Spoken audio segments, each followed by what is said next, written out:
जनाब crime minister imported हुकूमत शहबाज शरीफ साहब का पहला दिन कल, उस पहले दिन के अंदर 9 रुपये चीनी महंगी हुई 10%। असल में अपनी तकरीर के अंदर उन्होंने कहना था कि 10% चीनी बढ़ा रहे हैं, चीनी की कीमत, वो गलती से ज़बान से निकल गया, 10% तनख्वाहें बढ़ा रहे हैं। बाद में फिर उनका जो मुतवक्को वज़ीर ख़जाना मुफ्ता इस्माइल है, उन्होंने कल क्लियर कर दिया कि भाईजान 10% तो इमरान खान साहब की हुकूमत मार्च के महीने में बढ़ा गई है, हम नहीं बढ़ा रहे। असल में 10% चीनी की कीमत बढ़ानी थी, जो 9 रुपये कीमत बढ़ गई है। और मैं पूरी पाकिस्तानी कौम को बताना चाहूँगा कि चीनी की जो शुगर मिलें हैं, 80 के करीब शुगर मिलें इस वक्त पाकिस्तान में एक्टिव हैं। उन 80 शुगर मिलों में 80% जो शुगर मिलें हैं वो 3 अफराद की और 3 ख़ानदानों की हैं। एक आपका आले शरीफ, दूसरा आपके जहांगीर तरीन साहब, तीसरा आपके आसिफ जरदारी साहब। और एक चीज़ और मैं पूरी पाकिस्तानी कौम को आज इस मीडिया टॉक के ज़रिए से बताऊंगा, चीनी की कीमत 1 रुपया बढ़ती है तो चीनी का जो शुगर मिल का जो मिल ऑनर होता है, उसका महीने का प्रॉफिट 1 अरब रुपया जो है वो बढ़ जाता है। 1 अरब रुपया चीनी की 1 रुपये कीमत से। तो जनाब ये पूरा गैंग जो बरसे इक़्तिदार आया है, उसने आते ही सबसे पहले अरबों रुपए का फ़ायदा अपने आप को दिया है। अन्ना वंडे रेवड़ियाँ, मुड़ मुड़ अपने कोल, छिको छिक गंडेरियाँ, अदियाँ मेरियाँ ते बाकी अदियाँ भी मेरियाँ। ये भाईजान इस इम्पोर्टेड हुकूमत ने और वाइसराय पाकिस्तान ने पहला मिसाइल अवाम के ऊपर गिराया है। 7 रुपये घी महंगा हो गया है जनाबे वाला, 27 रुपये पेट्रोल परसों महंगा करने जा रहे हैं। आपके एहसास प्रोग्राम में जो गरीब आवाम को 14,000 रुपया मिलता था, उसको ख़त्म करके Benazir Bhutto income sports programme का पुराना 5,000 रुपया स्टार्ट होने लगा है। तो जनाब ये सूरत हाल है नई हुकूमत की, और नई हुकूमत और वाइसराय पाकिस्तान इम्पोर्टेड हुकूमत क्राइम मिनिस्टर शहबाज शरीफ, उन्होंने पहले दिन जो इक़दामात किए, पहला इक़दाम मुजरिम और मफरूर अपने भाई सुल्तान मफरूरुद्दीन उर्तुगरुल नवाज शरीफ साहब को सफारती पासपोर्ट जारी करने का ऑर्डर किया। और मैं आपको एक ब्रेकिंग दे दूं, मुझे अभी 1 घंटा पहले लंदन से पाकिस्तान के हाई कमीशन के एक मुलाजिम का फ़ोन आया। उसने कहा कि कल मुजरिम और मफरूर नवाज शरीफ ने पाकिस्तान के लंदन के हाई कमिश्नर को मैसेज दिलवाया कि मेरे पास आकर 17A एवन फील्ड में आके मुझे मेरा पासपोर्ट ला कर दो। अपना मुलाजिम नहीं भेजा, खुद नहीं गए मुजरिम साहब। ये नई हुकूमत है, वाइसराय की हुकूमत है, इम्पोर्टेड हुकूमत है। उसके असरात आपको बता दूं, मुजरिम ने हाई कमिश्नर को ऑर्डर करवाया अपने किसी मुलाजिम के ज़रिए से, और बदकिस्मती से फिर हाई कमिश्नर उनके घर जाकर वो सफारती डिप्लोमेटिक पासपोर्ट जो है वो देकर आया। फिर उसके बाद सबसे इंपॉर्टेंट ब्रेकिंग आपके सामने रखूंगा, जो शाख नाजिक पे आशियाना बनेगा नापायदार होगा।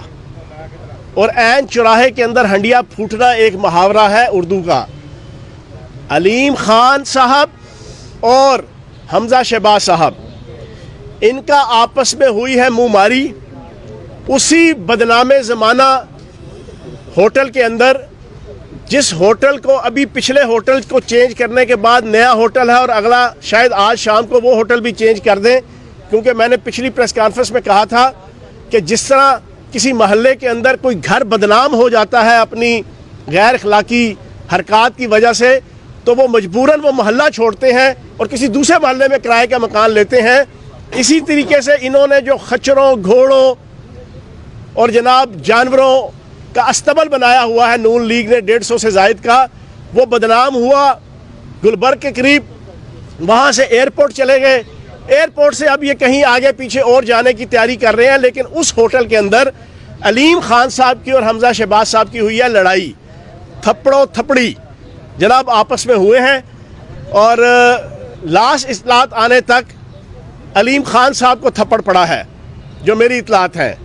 वजह यह कि अलीम खान साहब को जो यकीन दहानी करवाई गई थी और उनके ग्रुप तो उनका बेचारे 3 बंदे थे, तर्जमान है, एक खालिद महमूद साहब, एक वो खुद है, एक वो खातून थी, वो आसिफ अली जरदारी साहब को प्यारी हो गई हैं, ठीक है जी। तो उनको अब आपके 2 बंदों के सर के ऊपर इन्हें यह गलतफहमी थी कि हमें स्पीकरशिप मिलेगी। हमजा शहबाज साहब ने अपनी आला अरफा रवायात जो नून लीग की होती हैं कि सारों को पुत्र दो, इन्होंने इनको भी बुता कराया हुआ था तो अनु स्पीकर बढ़ावांगे। दूसरी तरफ हमारा वो भाई और हमारा वो दोस्त जो पिछले 3.5 साल से जुगते सुना के जो एंटरटेन किया करता था सहाफ़ी दोस्तों को भी, हमें भी, हसन मुर्तज़ा साहब, उनको भी हमजा शहबाज साहब ने जनाब ये कमिटमेंट की हुई थी कि आपको भी स्पीकर बनाएंगे पीपल्स पार्टी के कोटे से। अब ये 2 आपस में लड़ रहे हैं। अलीम खान साहब ने कहा कि आपने हमें कमिटमेंट की हुई थी, इसके ऊपर इनकी लड़ाई हुई है। लेकिन बहरहाल मेरी हमदर्दियाँ, PTI की हमदर्दियाँ, काफ लीग की हमदर्दियाँ अलीम खान साहब के साथ हैं, क्योंकि उनके साथ एक ताल्लुक़ गुजरा है। अभी भी वक्त है, अभी भी वक्त है। वो कहते हैं ना डुले बेरा था कुछ नहीं गया, तो जनाब अभी भी वक्त है, आप वापस आ जाएं। आपकी इज्जत, आपका वकार और आप जजते ही जनाब इस स्कूल ऑफ थॉट और इस ग्रुप में और इस धड़े में हैं, PTI में। और तीसरी चीज़ सबसे इम्पॉर्टेंट आपके सामने रखूँगा कि कल लाहौर हाई कोर्ट के अंदर हेयरिंग हुई। हमारे वकील अली ज़फ़र साहब ने बड़ी डिटेल के साथ लाहौर हाई कोर्ट के सामने, अदालत आलिया के सामने सारी पिक्चर रखी। उन्हें बताया कि आइन के आर्टिकल 69 के तहत अदलिया को अथॉरिटी नहीं है कि वो पार्लियामेंट के, असम्बली के प्रोसीडिंग के अंदर इंटरवीन करें। बिल्कुल इसी तरह जिस तरह हमारे रूल्स एंड प्रोसीजर्स और आइन के अंदर लिखा हुआ है कि अदलिया के फैसलों के अंदर और अदलिया की जो प्रोसीडिंग है उसको हम पार्लियामेंट के अंदर डिस्कस नहीं कर सकते, उसके हवाले से हम पार्लियामेंट में कोई डिसीजन नहीं ले सकते। अली ज़फ़र साहब ने बड़े अच्छे तरीके से, हमारे जो वकील थे उन्होंने इलेबोरेट किया और उन्होंने बताया कि किस अंदाज से 16 अप्रैल की तारीख क्यों रखी गई। वो भी सारे फैक्ट्स एंड फिगर जो अदालत आलिया ने और चीफ जस्टिस साहब ने पूछा कि आपने क्यों रखी और किस तरह रखी, वो सारी पिक्चर जो मैं पिछली प्रेस कॉन्फ्रेंस के अंदर आपके सामने परसों रख चुका हूँ। तो उसके बाद उम्मीद ये है कि आज या अगर कल डिसीजन आता है तो 16 तारीख को ही असम्बली का इंशाल्लाह इजलास होगा। हमारे नंबर्स पूरे हैं।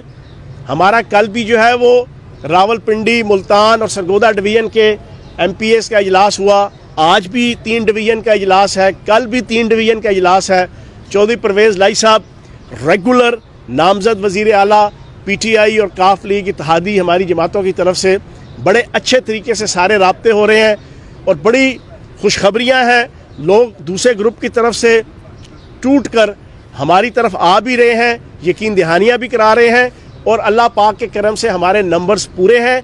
इंशाल्लाह चौधरी परवेज़ लाई साहब पूरे तिज़्क़ व एहतशाम के साथ, पूरी इज़्ज़त व एहतराम के साथ इंशाल्लाह वज़ीर आला मुंतखब हो जाएंगे। जी सवाल करने की बातें चल रही हैं, ये 10 अरकान मुअत्तल हुए हैं, क्या ये खबर है या ये अभी ऐसे ही चल रहा है? देखिए बात ये है कि वो जो 10 अरकान मुअत्तल हुए हैं, मुझे भी यहाँ आके पता चला है, वो कमेटी बनी हुई थी, वो सारी इन्वेस्टिगेशन कर रही थी। उन 10 अरकान को 21 तोपों की सलामी तो देनी नहीं थी, ना आइन कहता है ना कानून कहता है।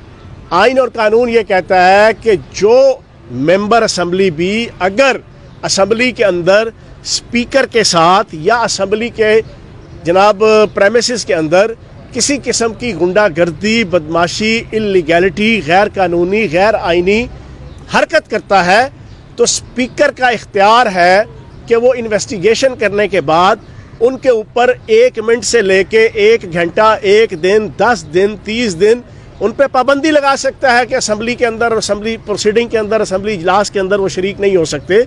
ये आइन और कानून के अंदर मौजूद है। तो अगर उसी पूरी प्रोसीडिंग के तहत चीज़ें तो बिल्कुल क्लियर हैं, आपने ही दिखाया है पूरी पाकिस्तानी कौम को आपके चैनल्स के ज़रिए से, मीडिया के ज़रिए से और मीडिया यही तो हक सच का काम करता है कि सारों की जो है वो पिक्चर क्लियर करके लोगों के सामने रख देता है। एक मिनट, आपके सामने है कि हमजा शहबाज की क़यादत में, राना मशहूद की क़यादत में, उज़मा बुखारी साहिबा की क़यादत में, जो मैं समझता था कि सिर्फ ज़बान चलती है, उनका हाथ भी बड़ा चलता है। उन्होंने जनाब बड़ी गैंगस्टर बन के, वीडियोज़ मौजूद हैं, क्लिप्स मौजूद हैं कि शीशे भी तोड़ रहे हैं, इंफ्रास्ट्रक्चर भी तोड़ रहे हैं और बाकी असम्बली की कुर्सियाँ तोड़ रहे हैं, अपोजिशन लॉबी के अंदर तोड़ फोड़ की। तो मेरा ख्याल है कि 21 तोपों की सलामी और निशान इम्तियाज़ के बजाय उनके साथ यही होना है जो कानून कहता है। लेके आए फुटेज आपके पास है नहीं, आपके पास फुटेज पंजाब इसके बाद कैमरे लगे हुए हैं, आप क्यों फुटेज सामने लेकर नहीं आते? कौन कौन से लोग हैं जो तोड़ जो है वो कर रहे हैं पंजाब असेंबली के खिलाफ? अच्छा, ये लाहौर हाई कोर्ट की जो कल प्रोसीडिंग हुई है, मैं आपके सामने ये रख दूं। इन्होंने जाके शोर मचाया, नून लीग के हमजा शहबाज साहब के वकील ने भी और दोस्त मोहम्मद मज़ारी साहब के वकील ने भी, कि जनाब बड़ी इल्लीगैलिटी हुई, बड़ी गैर कानूनी जनाब वहाँ पे स्पीकर सेक्रेटेरिएट की तरफ से और सेक्रेटरी असम्बली की तरफ से हुआ। जनाब हम जिस तरीके से अदालती मावन ने आके दफ्तर देखा कि जनाब दोस्त मोहम्मद मज़ारी साहब को तो दफ्तर मिला हुआ है, इन्होंने वहाँ पे भी झूठ बोला। इन्होंने कहा जी मेरा दफ्तर सील हो गया है, मुझे दफ्तर में बैठने नहीं दिया जा रहा। अदालती मावन मुकर्रर हुए, अदालती मावन ने आके जब देखा दफ्तर तो खुला हुआ है, उनके ऊपर कोई पाबंदी नहीं है, जो उनका दफ्तर है वो दफ्तर है, तो उन्हें इस बात पे भी हैरानगी हुई। फिर उसी अदालती मावन जो लाहौर हाई कोर्ट को लेके प्रॉपर पूरी वीडियो बनाई गई, दिखाया गया कि हॉल के अंदर क्या तोड़फोड़ हुई, अपोजिशन लॉबी में क्या तोड़फोड़ हुई। वो क्लिप फिर अदालत आलिया को, चीफ जस्टिस साहब को भी दिखाया गया है और वो देखने के बाद मोहतरम अदालत आलिया और जो जुडिशरी है उनको भी हैरानगी हुई कि ये तो यहाँ पे आके रोना रोते थे कि जनाब हमारे साथ ज्यादती है, उल्टा तो इन्होंने गुंडागर्दी और बदमाशी की है। तो फिर ये सारी चीज़ें देखने के बाद उन्हें बताया गया कि अभी रिहेबिलिटेशन होनी है, अभी चीज़ों को जनाब बेहतर करना है, हाल को भी और जो तोड़फोड़ हुई है उसको भी जनाब उसका खमियाजा भुगत रहे हैं, उसको बेहतर करना है, तो टाइम लगेगा। 16 तारीख को इजलास होगा। अगर नून लीग की हुकूमत बनती है पंजाब में तो फिर पीटीआई क्या करेगी? ओपोजिशन करेगी या फिर इस्तीफा देगी? देखें, ये सारा कुछ डिपेंड करता है मरकज़ की पॉलिसी से। हमारा तो ये नारा है सुलह हो कि जंग हो, इमरान खान के संग हो, सब हमें पसंद है, खून हो के रंग हो। इमरान खान साहब जो पॉलिसी बनाएंगे, इमरान खान साहब कहेंगे जी नहीं ये असम्बलियों से रिज़ाइन दे देना है, हम रिज़ाइन दे देंगे। वो कहेंगे नहीं अपोजिशन करनी है, तो फिर वो अपोजिशन करके दिखावांगे पंजाब असम्बली कि एक दफ़ा इंशाल्लाह सहाफ़ी भी और मीडिया भी और आपकी ये जो इम्पोर्टेड हुकूमत यहाँ पे बनने लगी है उनका भी होश ठिकाने आ जाएंगे इंशाल्लाह। अच्छा, इसका मैं भी यहाँ पर आया था तो मुझे पता चला, चीज़ क्लियर हो जाएगी तो आपको जो है ना वो टिकट भेज देंगे। सारे सवाल तुसी पूछ रहे हैं, बाकी नहीं पूछने दो। अच्छा चौहान साहब, आपने उस्मान गुलजार के साथ भी काम किया, अभी परवेज़ लाही के साथ भी आप काम कर रहे हैं, दोनों में से काबिल कौन है? मैंने चौधरी परवेज़ लाही साहब के साथ 2002 की और 2007 तक की जो असम्बली थी उसमें भी काम किया है। एक चीज़ तो दोनों में मुश्तरक है, नर्म दमे गुफ्तगू गर्म दमे जुस्तजू, रज़्म हो के बज़्म हो पाक दिलो पाक बाज। ठीक है, एक चीज़ तो ये बड़ी क्लियर है। दूसरी चीज़ ये है कि नेचुरल फिनोमेना है। आप अगर मेरा मुकाबला जो है ना किसी ऐसे पार्लियामेंटेरियन के साथ करेंगे जो 5 दफ़ा 6 दफ़ा मिनिस्टर रह चुका, सपोज राजा बिशारत साहब के साथ आप मेरा मुआवजा करेंगे, मैं राजा बिशारत साहब का मुकाबला नहीं कर सकूँगा। राजा बिशारत साहब सीनियर है, ठीक है ना, 1985 से जनाब शुरू हुए हैं, फिर उसके बाद 6-7 दफ़ा मेंबर पार्लियामेंट रहे हैं, मिनिस्टर रहे हैं। इसी तरीके से चौधरी परवेज़ लाही साहब की सारी ज़िंदगी गुजरी है। ज़िला कौंसिल के मेंबर से लेके, ज़िला कौंसिल के चेयरमैन से लेके, मेंबर सूबाई असम्बली से लेके, वज़ीर बल्दियात, वज़ीर कानून और सूबाई वज़ीर से लेके वज़ीर आला, स्पीकर असम्बली, डिप्टी वज़ीर आज़म, अब फिर स्पीकर, तो उनकी तो पूरी ज़िंदगी गुजरी है। तो तजर्बे के हवाले से ऑब्वियसली उनका तजर्बा ज़्यादा है, लेकिन उस्मान बुज़दार साहब ने भी जो 3.5 साल में काम किए हैं वो वक्त आने पे पता चलेगा। इन्होंने तो जो काम करने शुरू किया वो आपको एक दिन की कार्रवाई मैंने आपको बता दी वफाक के अंदर। खुदा ना खास्ता छोटू शहबाज शरीफ भी यहाँ पे आ गया ना, तो वहाँ भी पहले दिन की यही कार्रवाई आपको मिलेगी। और एक और सुन लें आप लोग, मैं इंतहाई मजम्मत करूँगा, 3 घरों को जनाब कैंप ऑफिस करार दे दिया है, नए आपके वाइसराय पाकिस्तान ने, ठीक है जी। फिर उसके बाद 3200 मुलाजमीन, सरकारी अफसरान और मुलाजमीन 3200 जनाब जाती उमरा में अफसरान और मुलाजमीन डिप्यूट हो गए हैं। और बदकिस्मती से आले शरीफ की खिदमत खातिर हिफाजत और सिक्योरिटी करने के लिए सरकार के खर्चे से जनाब वो सारे अरबों करोड़ों रुपए जो वो खर्च होंगे। ये है आपका पुराना पाकिस्तान, ये है वाइसराय पाकिस्तान का, और ये छोटू शहबाज शरीफ और आपके प्राइम मिनिस्टर का यह स्टाइल पॉलिटिक्स। सर दोस्त मुजारी साहब का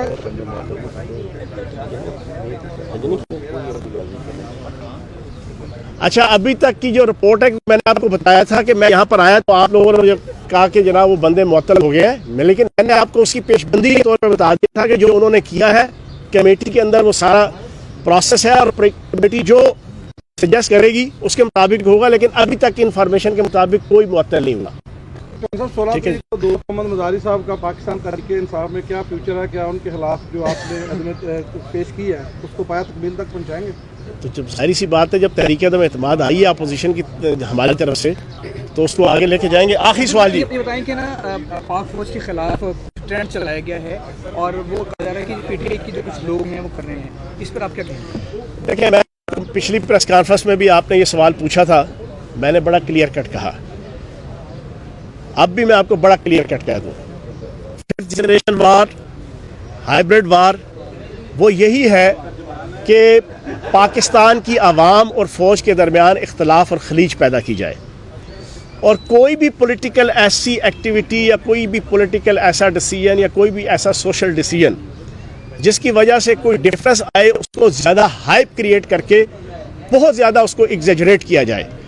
इसमें इंडियन रॉ, इसमें मोसाद, इसमें गैर मुल्की ताकतें, मुल्क दुश्मन ताकतें, बैरूनी ताकतें फिर सोशल मीडिया के अंदर अपने